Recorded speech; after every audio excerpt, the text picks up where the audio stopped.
40 বছর ক্রিকেট খেলেছি, আমাকে বোঝাতে এসো না। ইমরান খান।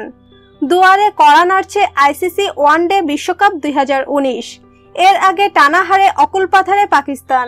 বিষয়টি ভীষণ দৃষ্টিকটু ঠেকেছে দেশটির প্রধানমন্ত্রী ও বিশ্বকাপ জয়ী অধিনায়ক ইমরান খানের।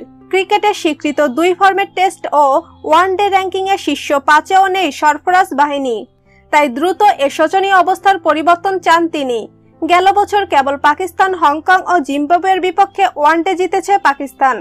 এছাড়া চিরপ্রতিদ্বন্দ্বী ভারত, ক্রিকেটের নব্য শক্তি বাংলাদেশ, পরাশক্তি অস্ট্রেলিয়া, নিউজিল্যান্ডের কাছে হেরেছে দলটি।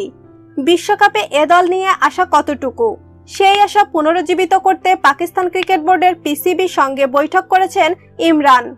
চরম সমালোচনা করেছেন পিসিবি কর্মকর্তাদের। তিনি বলেন, নানা সমস্যায় জর্জরিত পাকিস্তান ক্রিকেট, সমাধানে সবাইকে ব্যক্তিগত স্বার্থ ত্যাগ করতে হবে।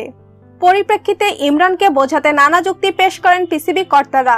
যুক্তি খণ্ডাতে সাবেক কিংবদন্তি অলরাউন্ডার সোজাসাপটা বলেন, 40 বছর ধরে ক্রিকেট খেলেছি, আমাকে বোঝাতে এসো না। পাকিস্তানের হয়ে 21 বছরের আন্তর্জাতিক ক্যারিয়ারে 88 টেস্ট ও 175 ওয়ানডে খেলেছেন ইমরান।